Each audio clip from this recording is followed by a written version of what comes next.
You could say that case management is a social work-based approach, that it's individualized. That means it's tailored to the needs of each beneficiary that we work with.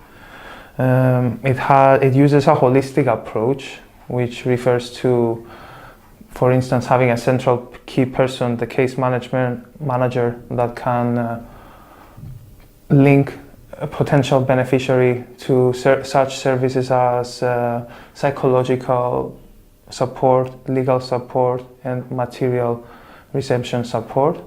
It's all about engagement and trust. This is a strong requirement between the person and the case manager. And it's constantly changing to accommodate the needs of the person according to the stage that they are. So the basic principle is also to reach stabilization in the person's situation. Always connecting them to the relevant authorities, making sure that information is clear to them so that they can base their immigration related decisions, and you can influence and empower their decision-making capacities. So initially we have a referral, we receive a referral. From there I'll meet the client face-to-face, usually in a detention centre, to assess suitability for the project, and also whether they want to engage with the project, they feel they need that extra support. Once it's agreed, they've come onto the project. We wait for release, whether we've informed the Home Office or whether the person's gone to bail. Again, we can support bail. Once they're released, we've already formed a transition plan, which is the time I've spent with them in detention, meeting with them to work out how they can best achieve their goals when they're released. The transition plan is formulated over a number of meetings whilst the client is in detention, and we're looking at things they can do to make their time in the community, transition into the community, that bit easier. So to give examples, this may be to meet their terms of release, which essentially are to report to the Home Office and not to reoffend. Maybe to join a gym, involve themselves in community activities. It's very client-centred, person-centred. And we're hoping that within that they can meet these goals over the period of a year, would it be on the community support project. In that year, not only are we working towards meeting the desired goals in the transition plan, we're also emotionally and practically supporting the clients through challenging situations that arise from their circumstances.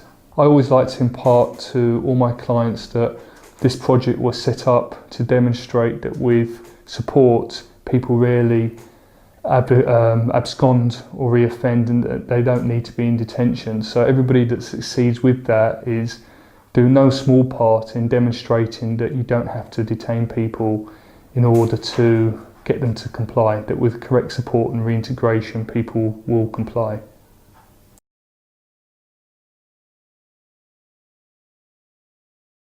So basically the case management program gave us the opportunity to create the right know-how for setting up a team of people that is much more broader just than lawyers. So we included people that had social work background, that were able to maintain the contact with the clients on a regular basis, and also we created the tools that helped us do the initial screening process, the interventions form to follow up and to plan the strategy for the continuation of the process and the final resolution. I would definitely recommend to devote much more time for preparation, for tools development, which are the main instruments for management and data collection. Also for the team selection of the people that will be working. This is a very specific work that we discovered that not everybody is suitable to do, and continuous training of these people.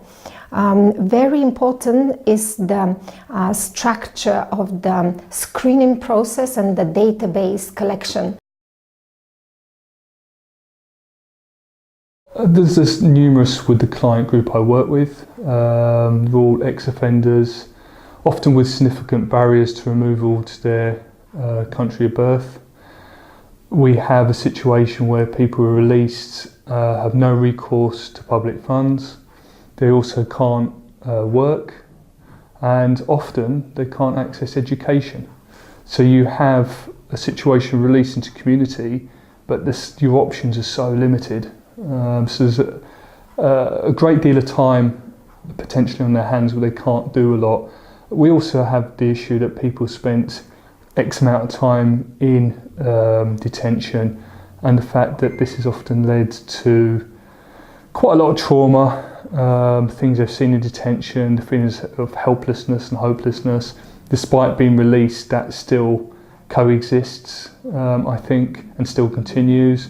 There's also the fear, what's going to happen next? Are they going to be deported? And the general feeling that you don't have any control over your life.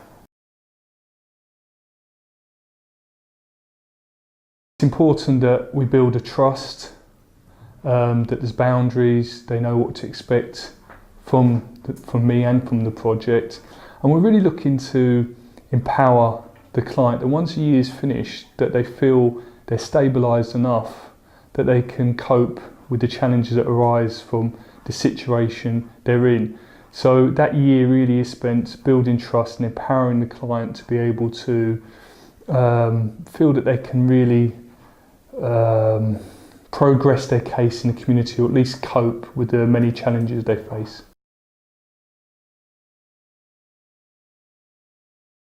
After 2 years of applying the case management program, we definitely can say that case management worked. And from the statistics from the 50 people that we worked with, we have 74% of these people being in constant connection with case managers and the case manager assistants, as well as in regular communication with the migration authorities following their respective migration procedures. 80% of the cases we received we managed to reach a case resolution, which was even receiving a status or voluntary return.